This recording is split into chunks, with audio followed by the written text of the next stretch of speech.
আজ আমাদের বাসায় বসেছে ফলমূলের সমাহার।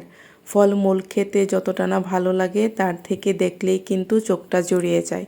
হ্যালো এভরিওয়ান, আসসালামু আলাইকুম, welcome to my new another blog. I hope সবাই অনেক বেশি ভালো আছেন।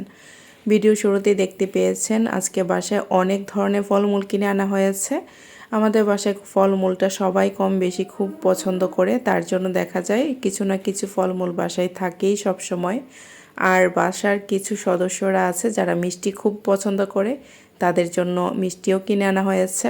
আর সাথে ছিল মিষ্টি দই। মিষ্টি আমি খুব একটা পছন্দ করি না বললেই চলে, কিন্তু মিষ্টি দইটা আমার কাছে বেশ ভালো লাগে খেতে। বাসায় যেহেতু আম আছে, দই আছে, তাহলে কেন না আমি আমার পছন্দের ব্রেকফাস্টটা খাই। যেই কথা সেই কাজ, আমি কিন্তু আমার পছন্দের ব্রেকফাস্টটা রেডি করে নিয়েছি। ঘরে আম থাকলে কি ব্রেকফাস্ট করব এটা নিয়ে আমাকে ভাবতে হয় না, আম দিয়ে যে কোনো একটা কিছু খেয়ে নিই, যেমন মুড়ি থাকলে মুড়ি আম খেয়ে নিই। যাই হোক, এখন হচ্ছে আমার ব্রেকফাস্টটা করে নিচ্ছি। আপনারা কে কে এভাবে আমার মতো ব্রেকফাস্ট করেন বা পছন্দ করেন অবশ্যই কমেন্ট করে জানাবেন। ফলমূলের মধ্যে আমার সবচেয়ে বেশি পছন্দের ফল হচ্ছে আম। আমাকে যদি 12 মাসই আম খেতে বলা হয়, আমি কিন্তু অনায়াসেই আম খেয়ে দিন কাটিয়ে দিতে পারবো। যাই হোক, এখন চলে এসেছি দুপুরে রান্নাবান্নায়। আজকে বাসায় ছোট মাছ কিনে আনা হয়েছিল, মাছগুলো খালা কেটে দিয়েছে, ভালো করে ধোয়াও হয়ে গিয়েছে। ছোট মাছ কিন্তু খুব ভালো করে ধুতে হয়, নইলে ময়লা বেরোতে থাকে।